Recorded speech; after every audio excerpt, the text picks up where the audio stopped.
Welcome to Luca is a Billionaire, where the only thing I invest in is your answers.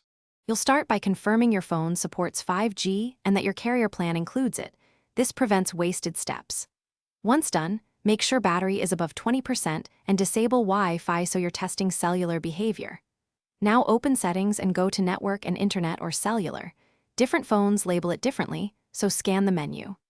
Next, tap SIM and network or mobile network to surface 5G options and get ready to switch modes. You'll now change the active network mode.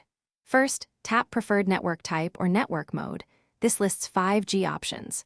Choose 5G/4G/3G Auto to let the phone use 5G when available, or select Standalone 5G for lower latency if your carrier supports it. Make sure to also check related toggles like Voice over LTE because voice routing affects 5G availability. Once set, the phone will search and attach. Wait a few seconds to confirm the status. Finish by confirming the status bar shows 5G and run a quick speed test to validate. If you don't see 5G, restart the phone to force a fresh registration with the network. This resolves most glitches.